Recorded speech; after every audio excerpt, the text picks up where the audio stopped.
Hello again, it's Mrs. Worm, and today we are going to read Raising Dragons by Jerdine Nolen, and the illustrations are by Elise Primavera. Pa didn't know a thing about raising dragons. He raised corn and peas and barley and wheat. He raised sheep and cows and pigs and chickens. He raised just about everything we needed on life in our farm. But he didn't know a thing about raising dragons. Ma didn't know about dragons either. She made a real nice home for us, but when it came to dragons, Now me, I knew everything about dragons, and I knew that they were real. At first, Pa thought the notion of dragons on a farm was just plain foolishness. I'm not too particular about fancy critters, and I don't have any time for make-believe, he told me one day. So when Pa said he didn't want to talk anymore, I knew I'd better keep my opinions to myself.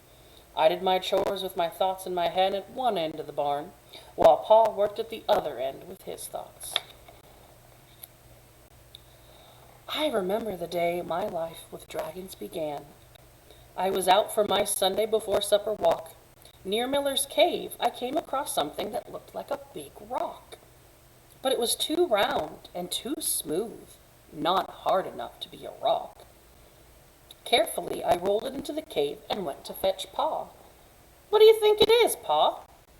"An egg. A big egg," was all he said.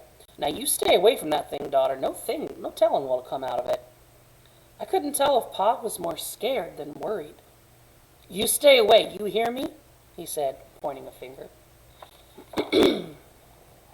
I always minded my parents, never had a reason not to, and I tried to mind Pa now, but I could not stay away.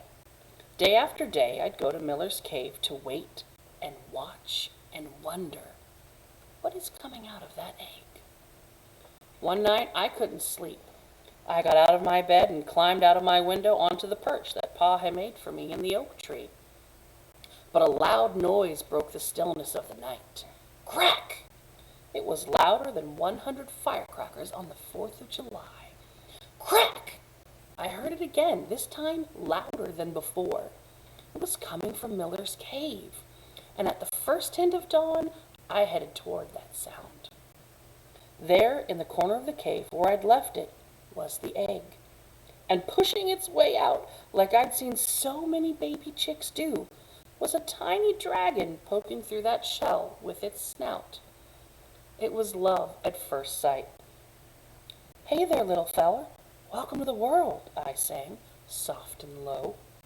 As I stroked his nose, a sweet little purring whimper came from him. As I touched skin to scale, I knew I was his girl and he was my dragon. I named him Hank.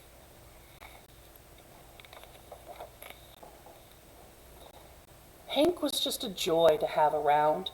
He was a fire-breathing dragon, and he made sure he kept his temper whenever I was near. Pa wouldn't have seen the sense of the use of having a dragon around who ate you out of house and home.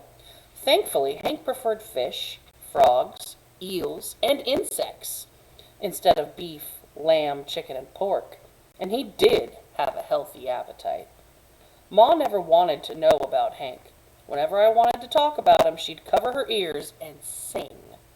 She said that having a dragon around had to be worse than having a field full of critters. But it wasn't.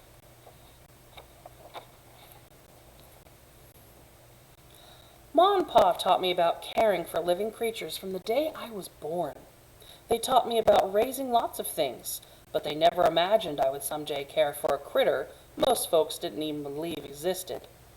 It did take a little time, but whether they liked it or not, Hank was a part of our lives. Looks like Hank's getting bigger and growing. He was an awesome thing. Growing to be as big as the barn from tail to snout, Hank was very clumsy when his wings came in.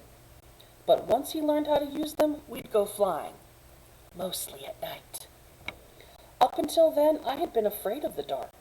The shadows and muffled noises and the complete quiet stillness always seemed to be waiting and watching me. I had seen our farm from up in my tree perch, but Hank showed me my world from on high, the way a cloud or a bird or a star just might be seeing me.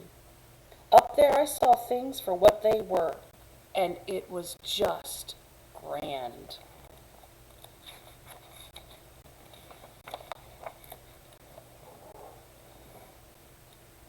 Pa was the first one to notice what he called a strangeness happening around our farm.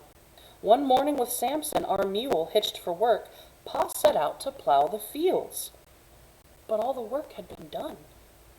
The ground was turned over and seeds had to be sown. Seeds had been sown. Pa was just plumb flabbergasted. So when somebody's plumb flabbergasted, it means they have no idea what's going on. All the work had already been done. Who had done it? Hank and I tended the crops, too. We pulled weeds and kept varmints away, and Hank even got me to school before the first bell. Even after all the good he'd done, Ma still didn't want any part of Hank. But when a hot spell hit, her tomatoes began to dry out. Hank hovered above them, fanning away the heat. He saved just about every last one of them. Ma didn't admit it, but she felt beholden to Hank. She began fixing fancy gourmet meals just for him. Eel pot pies, frog leg pudding, and a fish and insect stew that Hank just loved.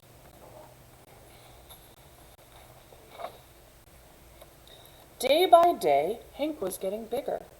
Ma was uneasy about Hank's fire-breathing breath. Pa paced with worry about all the corn Hank and I planted. There was corn growing everywhere. Ma cooked as much of it as she could, but there was just too much. Just when it seemed like the corn would swallow up our farm, Hank grabbed Pa's shovel and dug a wide trench around the cornfield. Then he blew on it with his hot breath. "What in tarnation?" Pa screamed. Ma ran out of the house carrying a bucket of water, but it was too late. The whole field was ablaze. We couldn't believe our ears. Pop, pop, pop, pop, pop. Or our eyes. Hank was making popcorn. It took an entire week to salt and bag it. We sold it all at a profit. It was the first dragon-popped popcorn anybody ever saw or tasted. Oh, and it was real good, too. Entire farm full of popcorn. When Ma harvested her tomatoes, Nancy Adkins bought some. She claimed they had medicinal value. She said they cured her gout. Pretty soon folks wanted dragon-grown food like they wanted medicine or magic cures. But there was nothing medicinal or magical about it. It was just Hank. The crowds in attention decided his fate. One evening, Ma and I were sitting in front of our pot-bellied stove. She was shelling peas while I read Murdoch's Adventure Atlas of the Known and Unknown World, a book I'd gotten from the library that morning. In that instant, I realized what I needed to do.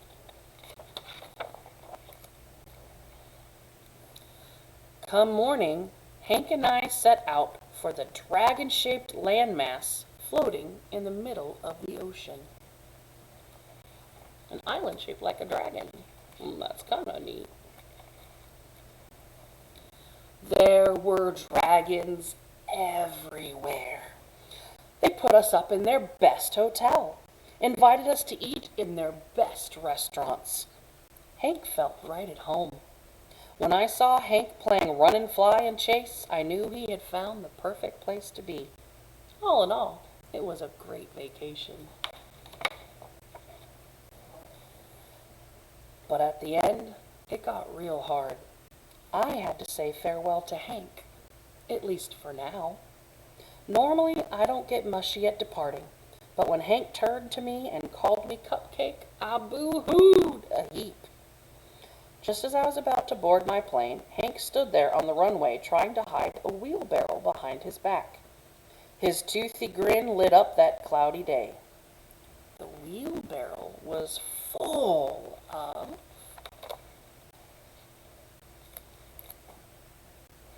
Rocks, Ma squealed in puzzlement. "'Tain't rocks, Mother, they're eggs! Dragon eggs!" I exclaimed. Pa beamed right proud. Each egg looked different from the rest. One glowed, one glistened, another one flickered, and one even sparkled. I stood admiring the lot of them. Looking at those eggs, I thought about my Hank. For now he was out there somewhere in the world. I knew I'd see him again. Wondering when was the only thing fixed in my mind. But in the meantime, I knew what I had to do.